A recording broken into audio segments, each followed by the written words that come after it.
Welcome to టీవీ11. నా పేరు పద్మ. వివరాలు వెళ్లే ముందు హెడ్లైన్స్ చూద్దాం. టీడీపీ అధ్యక్షుడిపై టీఆర్ఎస్ అధినేత నిప్పులు. బయ్యారం గన్ల విషయంలో ముక్కు నేలకు రాస్తారా అని సవాల్.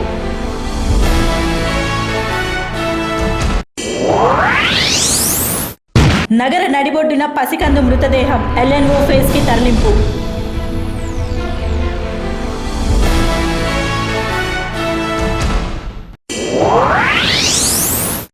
అల్లాపూర్లో అక్రమ రవాణా 350 లీటర్ల అక్రమ కిరోసిన్ పట్టివేత.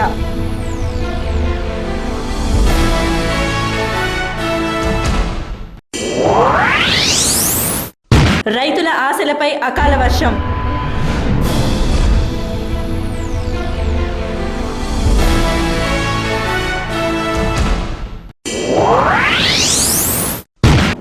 News in details.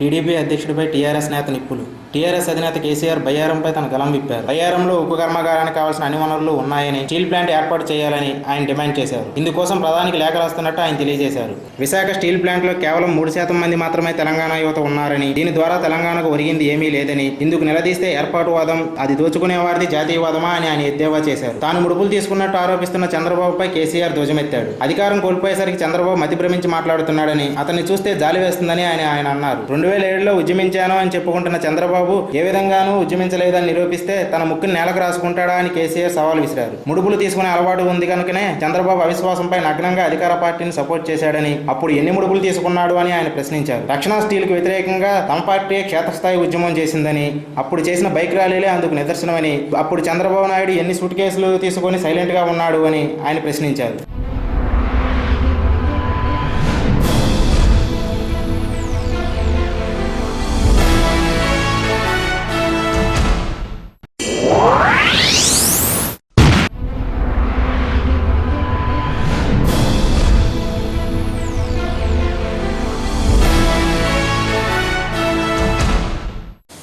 మహానగరం నడిబొడ్డున అమానుషణ సంఘటన చోటు చేసుకుంది. 2 రోజుల పసిగందు శవమై కనపడింది. సిటీ కాలేజ్ మెటర్నిటీ హాస్పిటల్ దగ్గర చౌరస్తాలో 2 రోజుల క్రితం పుట్టిన గుర్తు తెలియని మగ శిశువు మృతదేహం స్థానికులను కలవరపరిచింది. సమాచారం తెలుసుకున్న పోలీసులు వెంటనే అక్కడికి చేరుకున్నారు. అప్పటికే ఆ పసిగందు ప్రాణాలు విడిచింది. మృతదేహాన్ని ఎల్ఎన్ఓ ఫేజ్కి తరలించామని, దీనిపై సమగ్ర విచారణ జరిపిస్తామని పోలీసులు తెలియజేశారు. మన ప్రపంచం పరిచయం కోసం వచ్చిన ఈ పసికందుల ప్రాణాన్ని పేదరికం వల్లనో లేక మరి ఏ ఇతర కారణాల వల్లనో దయచేసి మొగ్గలోనే తుంచేయకండి. మాకు సిటీ కాలేజు మరియు మెటర్నిటీ ఇది హాస్పిటల్కి మా చౌరస్తా దగ్గర అప్పుడే ఒక 1-2 డేస్ క్రితం పుట్టినటువంటి ఒక మగ ఇది నవ శిశువు అక్కడ రోడ్డు మీద పడిపోయి చనిపోయి ఉన్నాడు. ఇమీడియట్ గా మా స్టాఫ్ తీసుకుని పోయేసి చూసేసరికి అప్పటికే అంతా చనిపోయి ఉంది. మేము వెంటనే అది ఎల్ఎన్ఓ ప్లేస్ వరకు ఇన్ఫార్మ్ చేశాము. వాళ్ళు వచ్చి ఆ శిశువుని తీసుకెళ్లారు.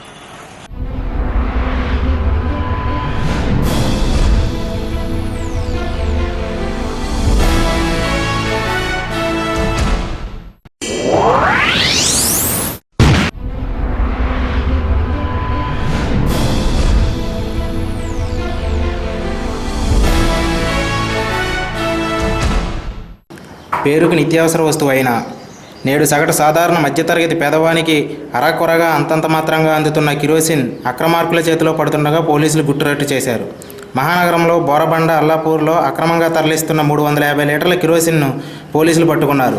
గుప్తంగా అందిన సమాచారాన్ని అనుసరించి ఒక పథకం ప్రకారం నిఘా వేసి పట్టుకున్నామని, ఇంకా మరికొన్ని చోట్ల కూడా అక్రమ రవాణా జరుగుతున్న వార్తలు వస్తున్నాయని, సరైన సమాచారం ఇచ్చి పోలీసులకు సహకరిస్తే వీటిని తప్పకుండా అరికడతామని పోలీసు అధికారి తెలియజేశారు.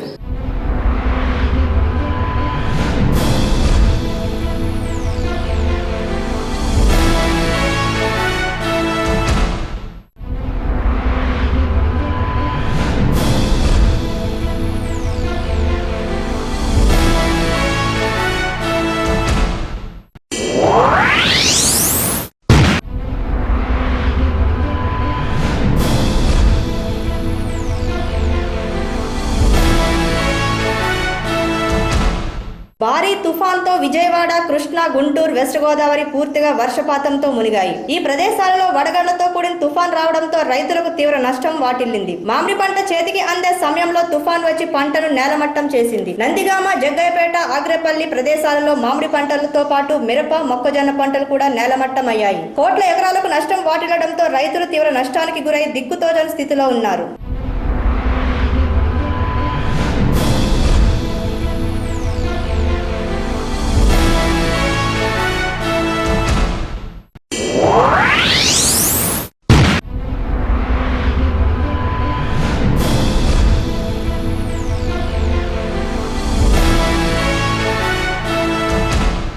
వెస్ట్ బెంగాల్లో దొరికిన దైవ సామాగ్రి. గుళ్ళో ఉండే దేవుడికి, ఆయనకు వాడే సామాగ్రికి కూడా రక్షణ లేకుండా పోయింది. పాపం దేవుడు కళ్ళు కప్పి ఈ దొంగలు ఎక్కడ దొంగిలించారో ఏమో చివరికి వెస్ట్ బెంగాల్ జల్పాయిగూర్లో పోలీసుల చేతికి చిక్కారు. వారిని సోదా చేయగా వారి దగ్గర మొత్తం పురాతన దేవస్థాన సామాగ్రి దొరికాయి. వెంటనే పోలీసులు సామాగ్రిని స్వాధీనం చేసుకుని దొంగలను అదుపులోకి తీసుకుని కొట్వాలి పోలీస్ స్టేషన్లో కేసు నమోదు చేశారు.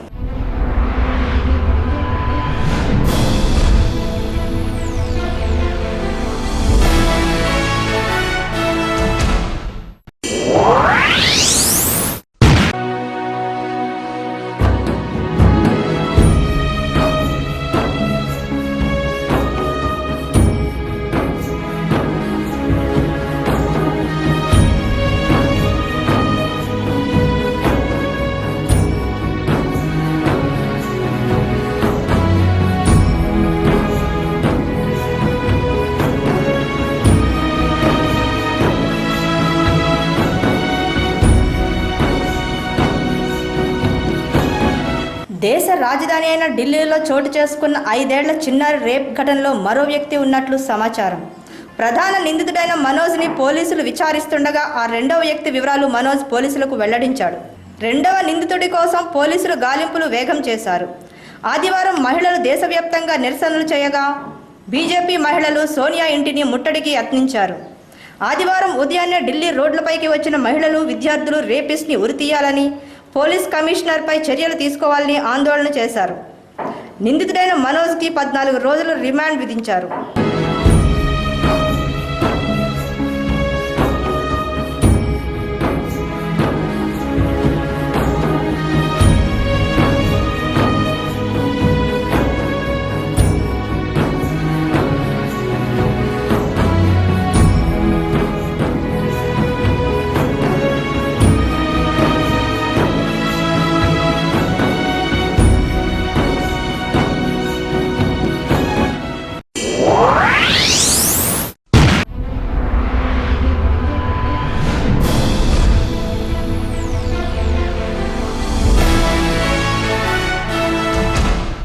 కాకినాడలో మరో మృతదేహం. విశాఖకు చెందిన శివరామ గణేష్ కాకినాడలో కీట్ ఇంజనీరింగ్ కాలేజీలో 2వ సంవత్సరం చదువుతున్నాడు.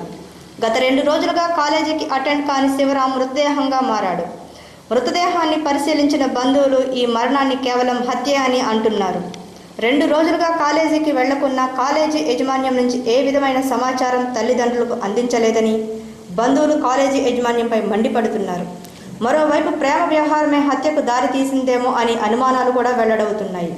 పోలీసులు కేసు నమోదు చేసి దర్యాప్తు ప్రారంభించారు.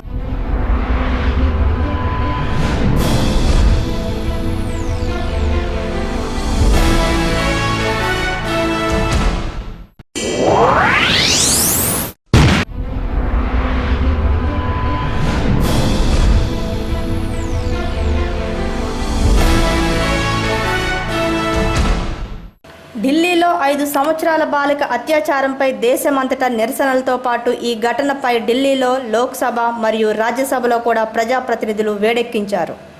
లోక్సభ మరియు రాజ్యసభ మహిళలు ఘటనపై నిరసనలతో చుట్టుముట్టగా విద్యార్థులు క్యాండిల్ ర్యాలీలు నిర్వహించారు. ఈ ఘటన విషయమై లోక్సభ మరియు రాజ్యసభలో పెద్ద ఎత్తున నిరసనలతో ధ్వనించాయి. సభంతా ధ్వనితో నిండగా వైస్ ప్రెసిడెంట్ హేమద్ అన్సారీ ఒక్కసారిగా రాజ్యసభ వారి స్థానం వదిలి వాకౌట్ చేయబోయారు. దీంతో ఒక్కసారిగా రాజ్యసభ నిశ్శబ్దం చోటు చేసుకుంది. తదనంతరం వైస్ ప్రెసిడెంట్ శాంతిముగ్ధుడయ్యారు. తరువాత చర్చలు కొనసాగించారు. 30 ఏళ్ల క్రితం ఒక పోలీస్ కమిషన్పై ఇదే సస్పెండ్ కోణంలో ఉద్రిక్తతలు నెలకొన్నాయి. మళ్ళా ఇప్పుడు కమిషనర్ నిర్లక్ష్యం, అసభ్య ప్రవర్తనతో అదే ఆందోళనలు ఏర్పడ్డాయి.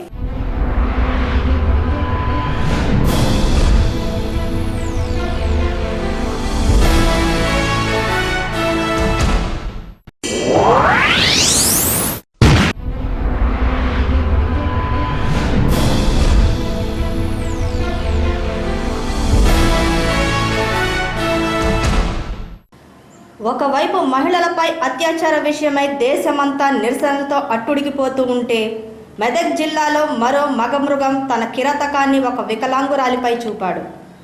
వికలాంగులకు చేతనైన సాయం చేస్తూ జాలి చూపే సమాజంలో ఉన్న మనకు మరో మగమృగం బయటపడ్డాడు.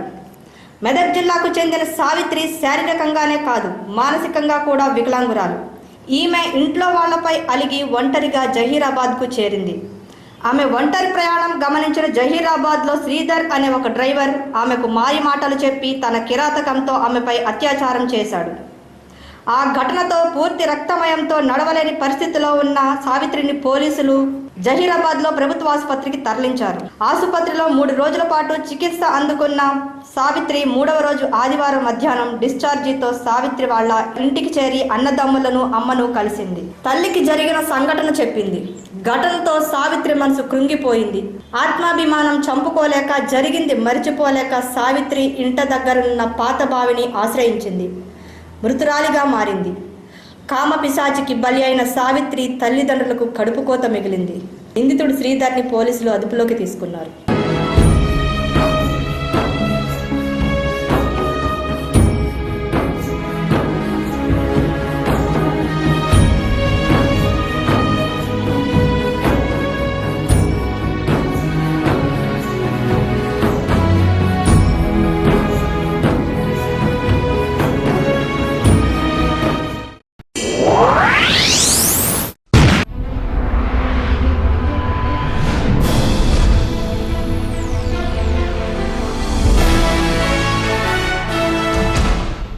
సివిల్స్ డే సందర్భంగా ప్రధాని మన్మోహన్ సింగ్ మాట్లాడుతూ మహిళలపై బాలికలపై జరుగుతున్న అత్యాచార సంఘటనలపై ఆయన స్పందిస్తూ తీవ్ర దిగ్భ్రాంతిని వ్యక్తం చేశారు. డిసెంబర్లో నిర్భయపై జరిగిన సామూహిక అత్యాచారాన్ని, ఏప్రిల్ 15 ఢిల్లీలో 5 ఏళ్ల పసిపాపపై జరిగిన అత్యాచార ఘటనలు చోటు చేసుకోవడంతో ఆయన స్పందిస్తూ మహిళలకు బాలికలకు భద్రత కట్టుదిట్టంగా ఉండాలని ఆయన అన్నారు. ఈ 2 ఘటనలకు స్పందిస్తూ ప్రజలు, నాయకులు చేస్తున్న నిరసనలను, డిమాండ్స్ అనుసరించి నిందితులను తీవ్రంగా శిక్షించాలని ఆయన పేర్కొన్నారు. నిందితులపై తీసుకున్న చర్యల్లో ఇంకా తీవ్ర మార్పు రావాలి, దానికి అనుగుణంగా చట్టాలు రూపొందాలి అని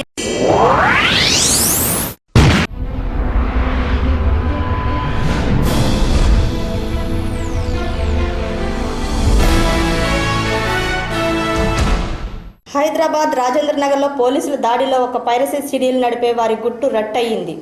ఆంధ్రప్రదేశ్ ఫిల్మ్ ఛాంబర్స్ మరియు పోలీసు వారు కలిసి ఒక్కసారిగా పైరసీ సీడీస్ నడిపే వారిపై ఆకస్మికంగా దాడి చేయగా వారు పట్టుబడ్డారు.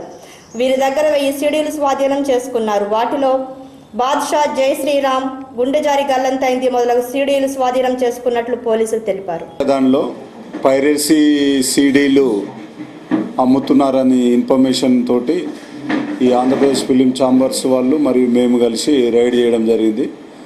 రైడ్ చేస్తే దాదాపుగా ఒక 1000 సీడీలు దొరికినాయి. అందులో ఈ బాదుషా, తర్వాత శ్రీరాము, గుండె జారి గల్లంతైంది, ఇంకా రకరకాల मोहम्मद ताहिर जी फ्रूट का कारोबार करता हूँ मैं फ्रूट का कारोबार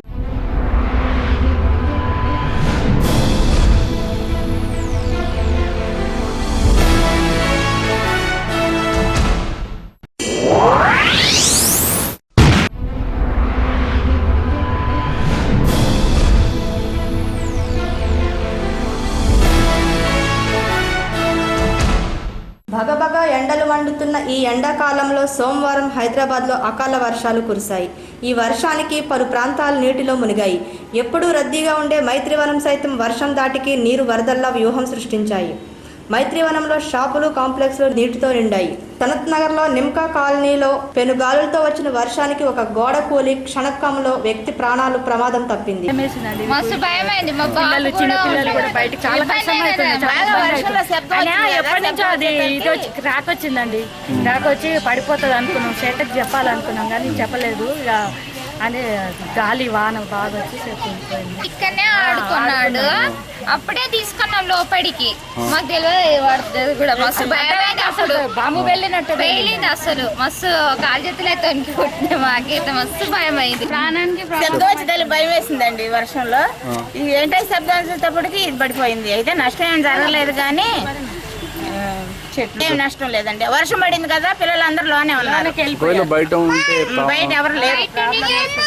అయితే మేము మాత్రం గుమ్మంలో కూర్చుని ఉన్నాము. వచ్చింది, అందరు బయటకు వచ్చేసారు. ఇట్లాంటి టైంలో ఎవరన్నా నిన్నుంటే ప్రాణాలకే ప్రమాదం అవుతుండే అందరికి.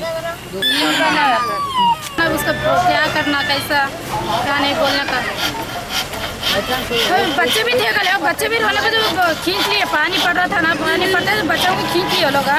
अब साइकिल तो चुप को दीवार हवा से गिर गई। हम लोग कोई भी नहीं थे, काम पे गए तो ऐसे बड़े लोग थे बोले ना, रो तो बच्चे खींच लेकर अंदर बुला लिए बोले ना ऐसा। अब कभी कभी तो धूप आ रही है तो बैठते छाँव को बैठते हैं। ये की चीट है, वो 2 ईटा रोते दीवार तो नहीं गिरती, एक ईट है वो यही कीट से फिर क्या रुकती हवा से समझ में नहीं आया हमारे को।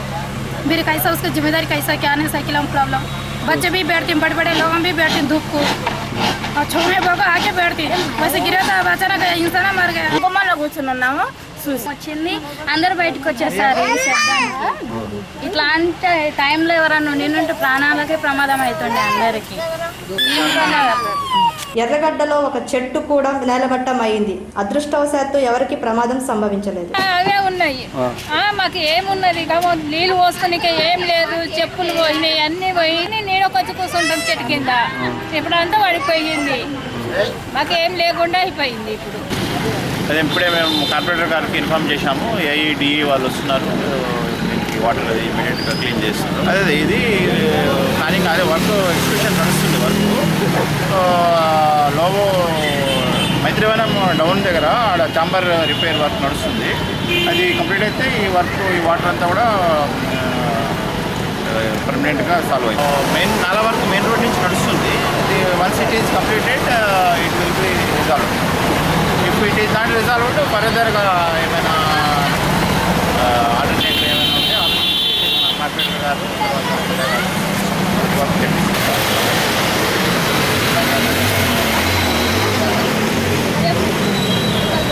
ला लो भाई गाड़ी ला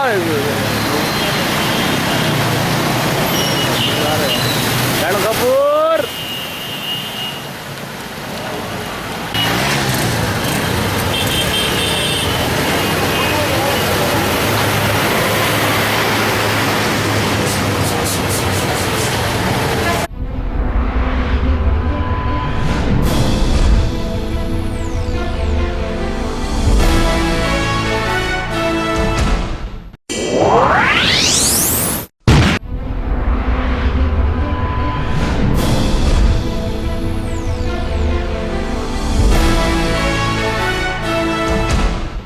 గత 5 శతాబ్దాలుగా చిక్కుముడిగా ఉన్న వంశధార నదిపై ఓ వివరణ రానుంది.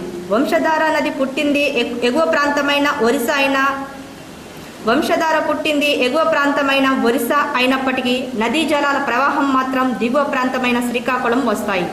ఈ 2 రాష్ట్రాల వివాదం మధ్యలో నీరు లేక రైతన్నలు విలవిలబోతున్నారు. 2 రాష్ట్రాలు ప్రజాప్రతినిధులు దీనిని రాజకీయ కోణం చేయడంతో సమస్య ఇంతకాలం కొలిక్కు రాలేదు. ఈ వివాదంలో నదీ జలాలు వర్షాకాలంలో పొంగి పొర్లి తీర ప్రాంతాలని కొట్టేస్తున్నాయి. అంతర్రాష్ట్రాల వివాదాలు ఇలాగే కొనసాగితే తినడానికి వరి ఉండదని రైతన్నలు ఆందోళన వ్యక్తం చేస్తున్నారు. ఈ వివాదాన్ని నిర్మూలించుటకై కేంద్ర ప్రభుత్వం ట్రిబ్యునల్ పేరిట ఓ కమిటీ వేసింది. కేంద్ర ప్రభుత్వం ఏర్పరిచిన ఈ ట్రిబ్యునల్ కమిటీ మొదటిసారిగా సోమవారం వంశధార పర్యటించనుంది.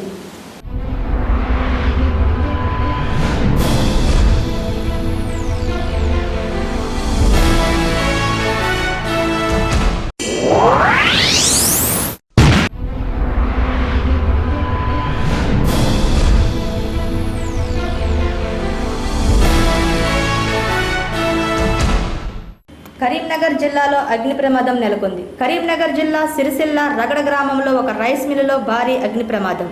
ఉన్నట్టుండి ఒక్కసారిగా రైస్ మిల్లులో మంటలు మండాయి. ప్రమాదం ఎలా సంభవించిందో యజమానికి అర్థం కాలేదు. ప్రస్తుతం ఏ విధమైన ప్రాణ నష్టం జరగలేదు. ఈ ప్రమాదంలో నిల్వధాన్యం పెద్ద మొత్తంలో అగ్నికి ఆహుతయ్యింది. యజమానికి తీవ్ర నష్టం వాటిల్లింది. కూలీలు వెంటనే మంటలు ఆర్పడానికి ప్రయత్నించినా మంటలు అదుపులోకి రాలేదు.